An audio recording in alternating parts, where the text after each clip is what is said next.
My name is Elena Vance. I'm 30 years old. And the night my father decided to turn my existence into a viral punchline on Facebook, I was standing in my bedroom with one hand gripping a half-zipped suitcase and the other wrapped around my phone so tightly my knuckles turned a ghostly white. The notification didn't chime. It felt like a physical strike. 8:14 p.m. I stared at the screen. My father, Mark Vance, had posted a photo. It wasn't a family portrait or a memory. It was a side-by-side shot of my bedroom, one side showing my desk cluttered with 3 monitors and tangled cables, the before, and the other showing the room stripped bare, a hollowed-out shell. The caption read, "The 30-year-old Leech is finally gone. No more cooking her meals or paying for her air conditioning, turning this pigsty into a man cave for a real adult. In peace at last." By 8:20, the digital vultures had begun to circle. More than 1,000 likes, laughing reactions from neighbors I'd known since middle school, a comment from a woman at our church about how I'd cried at 25 when a local fast food joint didn't hire me. My younger brother Tyler tagged his entire friend group adding, "Warning, this is your future if you date dead weight. Don't let a basement dweller ruin your life." 32 comments in 6 minutes. Every single one of them was an attempt to shrink me, to compress my entire identity into the pathetic version of myself they'd been selling as family folklore for years. They painted me as a ghost, a girl who slept until noon, stared at screens all night, wore the same oversized sweatshirts for days, and contributed nothing but carbon dioxide to the household. I read every single comment. I didn't type a rebuttal. I didn't cry. I did something that confused all of them later. I liked every single post. I screenshotted every insult, every laughing emoji, and every tag. Then I sealed my last box, carried it past the kitchen where my family sat, nobody bothering to look ashamed, and walked out the front door with a smile they mistook for weakness. What none of them understood, what they were fundamentally incapable of grasping, was that I had spent the last 7 years learning exactly how people expose themselves when they think you have no power. And once someone shows you exactly who they are in the bright light of public vanity, you never have to guess again. Before I tell you what my father said next, or the absolute digital blackout that hit that house 48 hours later, do me a favor. Look at the clock. Tell me what time it is, where you are, and where you're watching from. I want to see how far the ripples of this story reach. Because the funniest part of this entire tragedy? My family actually believed their own lies. They had repeated the "Elena is a failure" narrative for so long it had hardened into gospel. In their minds, I was a burden. In reality, I was the only reason the floor wasn't falling out from under their feet. What they never cared to ask was what I was actually doing in that room with the blackout curtains and the 3 glowing monitors. They saw a girl in a hoodie. They didn't see a Tier 3 incident responder for one of the largest healthcare cybersecurity firms in the country. While my father was at the local bar complaining about his struggling motorcycle shop, I was on bridge calls with hospital administrators in 3 different states. When ransomware locked down an ICU department at 3 a.m., my hands were the ones on the keyboard, tracing intrusion points, documenting lateral movement, and isolating compromised endpoints. I wrote reports precise enough to survive federal lawsuits. I handled breach containment for systems that kept people alive. It paid well, better than my father's shop ever had in its prime, better than my mother's string of part-time jobs combined. But I kept my career quiet. Why? Because in that house, silence was a survival strategy. Explaining network architecture or zero-day vulnerabilities to people who thought the cloud was literally where weather came from was exhausting. It was easier to let them think I was playing games than to tell them I was the one protecting their medical records from Russian hacking syndicates. My father ran a motorcycle repair shop behind our house that was bleeding cash. My mother floated between resentment and television. And Tyler? Tyler treated adulthood like a prank someone else was supposed to clean up. Years ago, when my grandmother June, the real heart of that family, got sick, the strong members of the Vance family vanished. My father said hospitals made him uncomfortable. My mother said she couldn't stand the smell of sickness. Tyler said he had a life to live. I was the one who sat in oncology waiting rooms. I was the one who memorized her medication schedule, managed her PICC line, and held her hand during the nights when she was too proud to admit she was terrified of the dark. Grandma June noticed everything. She saw who showed up with flowers for the photo op, and who showed up with a basin of warm water to wash her feet. She noticed who only called when their truck payment was late, and who sat in the silence with her for free. After she passed, the family assumed the legalities would follow the usual Vance pattern: yelling, entitlement, and the loudest person grabbing the most. They were wrong. There were documents in a fireproof box with my name on them, and signatures that nobody bothered to ask about because they never imagined paperwork could have more gravity than their own voices. I stayed in that house far longer than I should have for one reason only. I had promised Grandma I would keep things stable until I could leave cleanly. I didn't want her home, the house she built, to be repossessed or sold at a sheriff's auction because my father forgot to pay the property taxes again. So I covered the gaps. For 4 years, I was the ghost in the machine. When the mortgage portal showed a shortfall, I paid it from my hidden account. When the commercial liability insurance for my father's shop was about to lapse, I logged in and renewed it. Utility balances, internet bills, the specific fleet insurance Tyler needed for his pickup jobs, I handled it all. I did it without applause. I did it without gratitude. And eventually, I did it without love. By the time my father made that post, I had already signed a lease for a converted brick loft 40 minutes away. I had movers scheduled, my mail redirected, and my heart hardened. They thought they were celebrating the eviction of a burden. In reality, they were cheering the exit of the only person holding the roof over their heads, and none of them had the situational awareness to ask, what happens to a house when the load-bearing beam you've been kicking finally moves? I reached my new apartment just after midnight. It was on the 3rd floor of an old industrial warehouse, exposed brick, steel-framed windows, and floors that creaked in honest ways, not accusing ones. It wasn't a mansion, but it was mine. I set my keys on the counter, turned on the kitchen light, and stood there in the absolute, crushing silence. For the first time in 30 years, the quiet felt safe. No yelling from the living room, no sarcastic darts thrown because I left a mug in the sink, no footsteps outside my door followed by a heavy sigh and a muttered, "You still in there, Elena? Get a life." I should have felt relief. But as I opened Facebook one last time, I saw the post had climbed to 1,500 likes.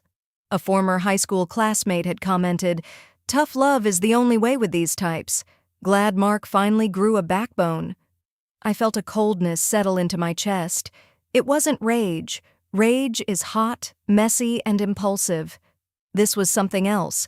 It was cybersecurity Elena, the version of me that looks at a compromised system and decides the only way to save it is to let the corrupted parts burn away.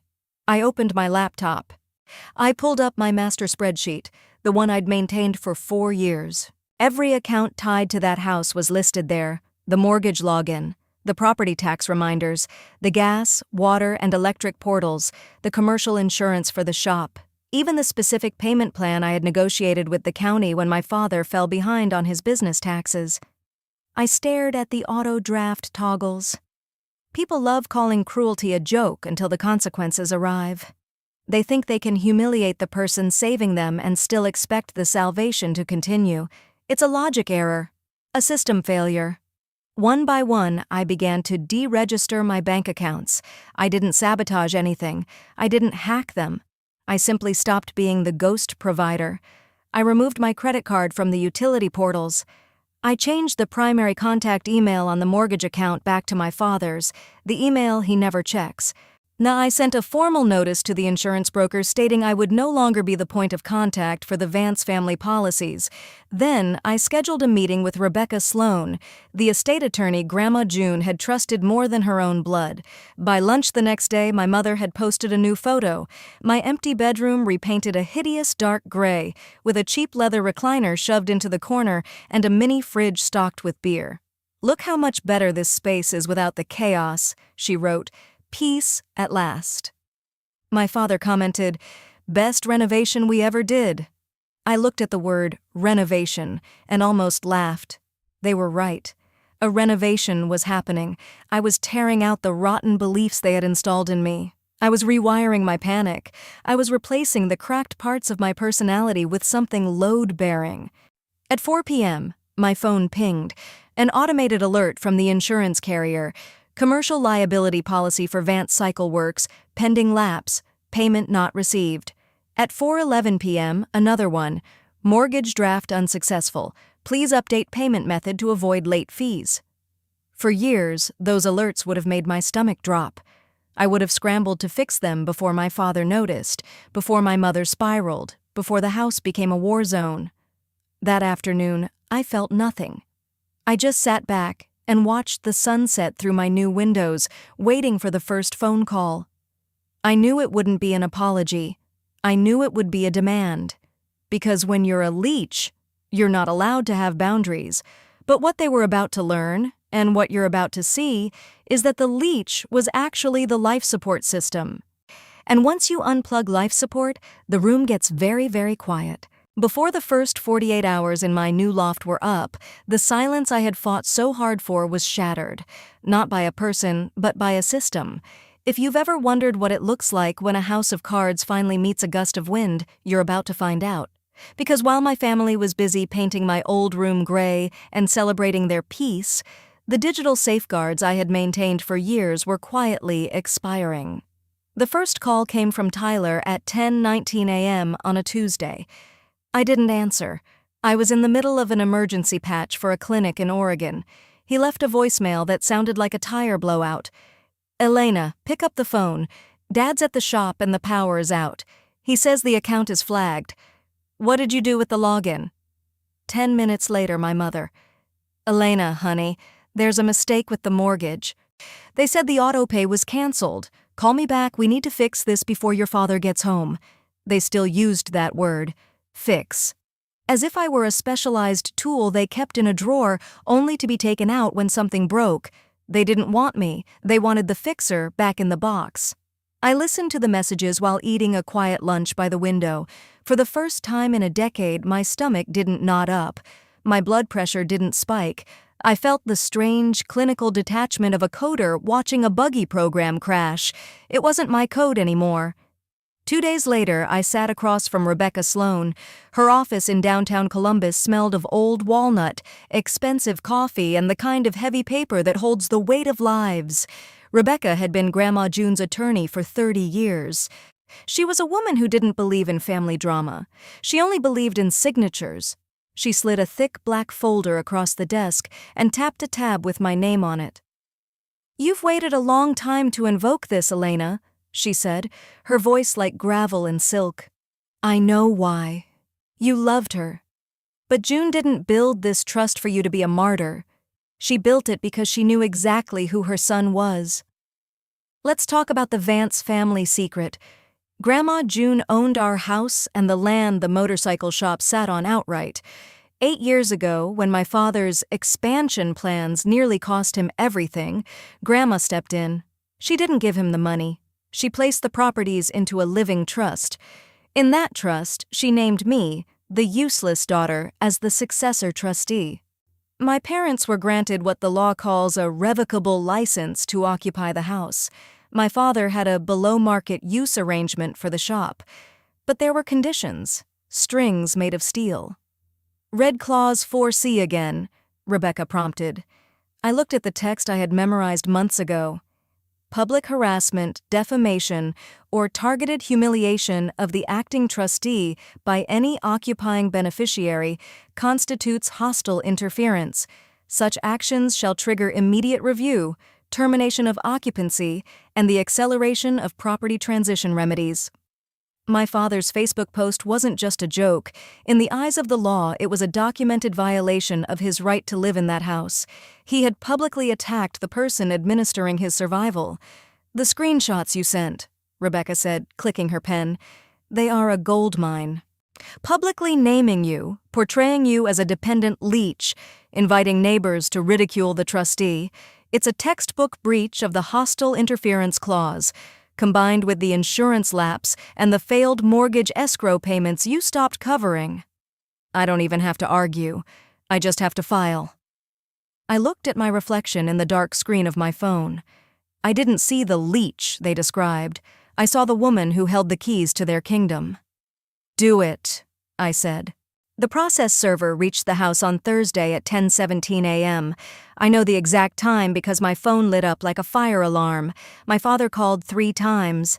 Then Tyler, then Aunt Carol, the family's self-appointed peacekeeper who only showed up when there was gossip to manage. I let them ring out. I was on a bridge call for a hospital whose scheduling system had been hit with malware. There was a grim irony in it. I was instructing a panicked IT director on how to isolate compromised endpoints, while my own family was finally being forced to understand what happens when you abuse the system's most vital safeguard. At 11:40, my father's first voicemail arrived. The volume was gone. The bravado he used in his Facebook post had evaporated. Elena, call me. Some man just served us papers. And Rebecca Sloan is saying the trust owns the house? That the shop lot is being transitioned? That can't be right. Your grandmother would never cut me out. There's been a mistake. There had been no mistake. Grandma June hadn't cut him out. She had simply documented him accurately. She gave him a decade of chances, then built guardrails around the damage he liked to call bad luck. I agreed to one meeting. One. It took place the following Monday in Rebecca's conference room. I refused to go back to the house. I wouldn't walk into that space as a daughter expected to absorb their rage. If they wanted access to me, they had to face the version of me they'd spent years pretending didn't exist. My father arrived first, wearing his leather jacket like armor. My mother followed, eyes red-rimmed. Tyler slouched in last, looking like a boy who had finally realized the world doesn't accept it was just a prank as a legal defense. Aunt Carol sat at the end of the table, ready to mediate a peace that was already dead. The silence in the room was structural. This has gone far enough, my father started, his voice trying to find its old king of the house resonance. Whatever legal games you're playing, Elena, you stop them today. You've embarrassed this family. You're kicking your own parents onto the street? I didn't flinch. I opened my black folder and slid the first sheet toward him. You embarrassed the family, Mark, I said. I didn't call him Dad. I called him by his name. You invited 3,000 people to laugh at me. You tagged my life, my bedroom, and my dignity. And you called it a renovation. You wanted the world to see me as a leech? Fine, let's look at what the leech was actually doing. I laid out the spreadsheet. Page 1, the $14,000 in mortgage shortfalls I covered over the last 3 years while you were between contracts. Page 2, the commercial liability insurance for your shop that I renewed 4 times because you were too busy at the bar to check the mail. Page 3, the property taxes. Page 4, Tyler's fleet insurance for his truck. The room went cold. I wasn't just living in that room, Tyler, I said, looking at my brother. I was working 80 hours a week to make sure you had a roof that didn't leak and a business that didn't get sued into the dirt. You called me dead weight. You told your friends I was your future if they weren't careful. I leaned forward. Well, your future is here, and it's empty. My mother started to cry, the soft, wet sound of someone realizing they've burned the only bridge back to safety. Elena, we didn't know. We thought, your father said you were just playing on the computer. You didn't know because you didn't care to ask, I countered. Ignorance isn't a defense. It's a confession. You enjoyed the peace of my silence, so now you get to enjoy the peace of my absence. Rebecca Sloan cleared her throat and slid the termination notices forward. Because of the documented public harassment initiated by Mark Vance, the trustee has exercised her right to revoke the occupancy license. You have 30 days to vacate the premises. The shop property use arrangement is terminated effective immediately due to non-compliance with insurance and permit requirements. My father slumped. The leather jacket didn't look like armor anymore. It looked like a costume. You can't do this, he whispered. I'm your father. And I was the person saving you, I said. But you don't get to keep the savior after you spit in her face. 30 days later, the house was empty. I didn't sell it to a developer. I didn't turn it into a rental. I kept it for a while. I walked through the rooms after they left. My old room, the man cave, still smelled of fresh, cheap paint. The leather recliner they had bought to celebrate my departure was gone, probably sold to pay for a security deposit on a cramped apartment across town. I stood in the center of the kitchen and felt nothing, no rage, no triumph, just clarity. I sold an adjacent parcel of land Grandma had left in the trust, land my father had always assumed he'd inherit, and used the proceeds to establish the June Vance Tech Grant at the local community college. It's a fund for women over 30 who are trying to build careers in male-dominated fields, for the ones who are called lazy because they are actually working in the shadows. My father still texts sometimes. He's moved from rage to bargaining, then to nostalgia. He sends photos of old recipes. Aren't they trying to use my memory as a locksmith to get back into my bank account? I don't answer. People love to say that blood is thicker than water, but they forget that blood is also a lot harder to clean up once you've spilled it. If there's a lesson in my story, it's this. Respect is not a family discount. You do not owe anyone lifelong access to your life just because you share a last name. And sometimes the most powerful thing you can do isn't to scream or fight back. It's to simply step aside and let people experience the life they created for themselves without you. I used to be afraid that leaving would make me the villain of the family story. Maybe I am. But I'd rather be the villain in their version than disappear in mine. So tell me, if the people who were supposed to love you only valued you when you were small, would you keep shrinking to keep the peace? Or would you finally show them how expensive your absence really is? My name is Elena Vance. I stopped being a leech the day I realized I was actually the light. And once I turned myself off, they finally realized how dark their world truly was.